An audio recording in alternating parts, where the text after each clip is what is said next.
जी हाँ दोस्तों, हम बात कर रहे हैं सौरव जोशी के बारे में। इनका जन्म 8 सितंबर 1999 के कोसानी के एक छोटे गांव में हुआ, जो डिस्ट्रिक्ट बागेश्वर उत्तराखंड में स्थित है।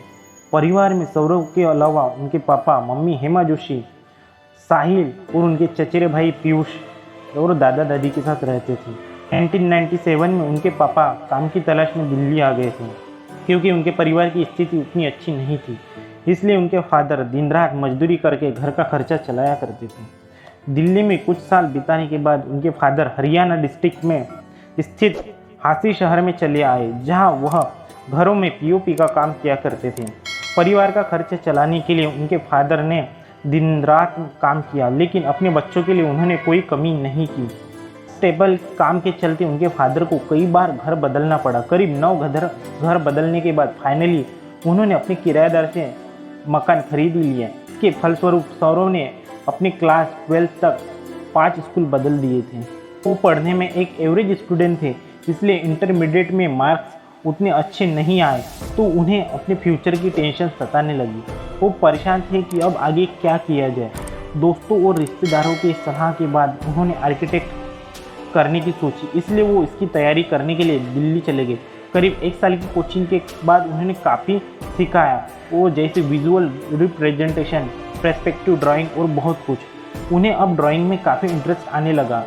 पर दिल्ली में रहे हुए 1 साल की कोचिंग से कड़ी मेहनत के बाद भी आर्किटेक्चर में उनका सिलेक्शन नहीं हो पाया और वह वापस अपने घर आ गए और वह काफ़ी परेशान थे। उन्हें लगा कि वो अब फ्यूचर में कुछ दिन ज़्यादा नहीं कर पाएंगे।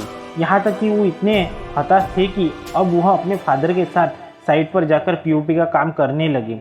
लेकिन ड्राइंग के प्रति उनकी दीवानगी काफ़ी हद तक बढ़ चुकी थी, इसलिए वह खाली समय में ड्राइंग किया करते थे। आइए सौरव जोशी की यूट्यूब जर्नी के बारे में जानते हैं। कहते हैं वक्त सबका बदलता है। बात है 2017 की, जब उनके एक भाई शुभम जोशी ने सौरव के स्केच और ड्राइंग देखने के बाद सौरव को सलाह दी कि भाई तुम काफ़ी अच्छी ड्राइंग बनाते हो, तुम्हें इसे दुनिया को दिखाना चाहिए, इसलिए तुम यूट्यूब पर एक आर्ट चैनल बना लो।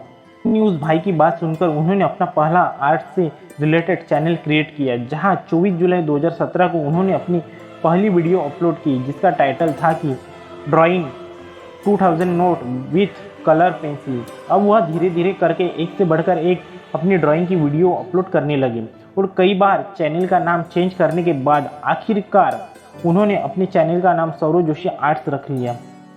समय के साथ साथ उन्हें यूट्यूब पर अपना कंटेंट क्रिएट करते हुए काफ़ी मज़ा आने लगा। वैसे वह यूट्यूब पर आने से पहले अपने फ़ोन से रैंडम वीडियो अपनी फैमिली के साथ बनाया करते थे, ताकि वो उसे एक याद की तरह सहेज कर रख सकें। इधर वह अपने ड्राइंग चैनल पर लगातार वीडियोस डालने लगे, लेकिन 250 से 300 वीडियोस डालने के बाद भी वह सिर्फ 3K से 4K सब्सक्राइबर ही गेन कर पाए थे। हार्ड वर्किंग यूट्यूबर के लिए ये स्टेप काफ़ी फ्रस्ट्रेटिंग करने वाली बात थी, लेकिन उन्होंने हार नहीं मानी और अपने बढ़ती यूट्यूब एक्सपीरियंस के साथ वह ट्रेडिंग टॉपिक के साथ वह स्केच बनाने लगे, जिनमें से कई वीडियो वायरल भी हुई। अब वह अपने सब्सक्राइबर के डिमांड पर ड्राइंग के ट्यूटोरियल भी बनाने लगे, जिसके फलस्वरूप उनकी स्किल्स और भी ज़्यादा इनसे इन्हेंस होने हो गई और वह अपनी फैमिली के साथ रैंडम वीडियोस बनाया करते थे। इसलिए उन्होंने सोचा क्यों ना इन्हें अपने सब्सक्राइबर के साथ शेयर किया जाए। अपनी पसंदीदा स्केच आर्टिस्ट की डेली लाइफ को जानने के लिए उनके सब्सक्राइबर ने उनके ब्लॉगिंग चैनल देखना भी स्टार्ट कर दिया और जल्द ही उनके ब्लॉगिंग चैनल पर 20K सब्सक्राइबर भी पूरे हो गए। लेकिन यूट्यूब में गूगल एडसेंस की पॉलिसी के तहत आपको अपना एड्रेस वेरीफाई करना पड़ता है, लेकिन इतने घर चेंज करने के कारण उनका एड्रेस वेरीफाई नहीं हो पाया, जिसका नतीजा ये निकला कि उनका एडसेंस अकाउंट भी सस्पेंड हो गया। इसलिए उन्होंने फिर से अपना एक ब्लॉग चैनल क्रिएट किया। यूट्यूब के मोनेटाइजेशन के सारे स्टेप्स को क्लियर करने के बाद भी उनका एड्रेस फिर से वेरीफाई नहीं हो पाया और ये चैनल भी डीमोनेटाइज हो गया। लेकिन कहते हैं ना, हार मत मानो, लगातार प्रयास करते रहो। इसलिए सौरव ने हार नहीं मानी और फाइनली उनकी सारी ब्लॉगिंग चैनल का एडसेंस अकाउंट मोनेटाइजेशन के लिए एक्टिव हो गया।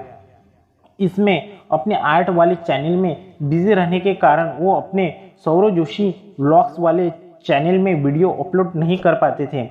साथ में कॉन्फिडेंस की कमी के चलते उन्हें पब्लिक यहाँ तक कि घर वालों के सामने ब्लॉग करने में हेजिटेशन होती थी और दूसरी तरफ वह अपने आर्ट्स वाले चैनल से काफ़ी पॉपुलर हो चुकी थी। इसके अलावा उन्होंने कई आर्ट वर्कशॉप अटेंड कर ऑर्गेनाइज भी की, लेकिन देश में बढ़ते कोरोना के चलते इंडिया में 24 मार्च 2020 को नेशनल वाइड लॉकडाउन लग गया था।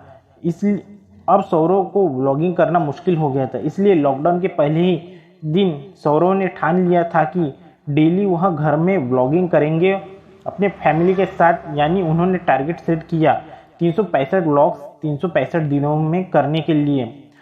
वह 23 मार्च 2020 का ही दिन था जिस दिन के बाद से उन्हें एक अलग पहचान मिली। उन्होंने drawing with my family members वाली वीडियो अपलोड कर दी और अपलोड होने के कुछ घंटों में ही पूरे देश में ये वीडियो वायरल हो गई और सब्सक्राइबर की मानो बाढ़ सी आ गई। इस वीडियो के अच्छे रिस्पांस के बाद वह काफ़ी मोटिवेट हो गए और वह अपनी डेली लाइफ के होने वाली इंसिडेंट्स को वो अपलोड करने लगे, जिसे दर्शकों ने काफ़ी पसंद किया। लेकिन लोगों के प्यार के साथ साथ उन्हें हेट भी मिलने लगी। अक्सर लोग उन्हें यही कहते थे कि क्या फालतू फैमिली की चीज़ें दिखाता रहता है, लेकिन हेट की परवाह ना करते हुए वो डेली व्लॉग्स बनाने लगे। उनकी वीडियो में उनकी सिंप्लिसिटी और डाउन टू अर्थ की पर्सनालिटी की वजह से लोगों को उनका कंटेंट काफ़ी पसंद आने लगा। इसलिए इसके बाद उन्होंने यूट्यूब के काफ़ी माइलस्टोन को कंप्लीट किया और फाइनली 26 जून 2021 को वो इंडिया के नंबर 1 ब्लॉगर बने। और सौरव जोशी पूरे देश में ही नहीं बल्कि पूरे वर्ल्ड और अपने राज्य और देश का नाम रोशन कर रहे हैं। ये थी सौरव जोशी की यूट्यूब जर्नी।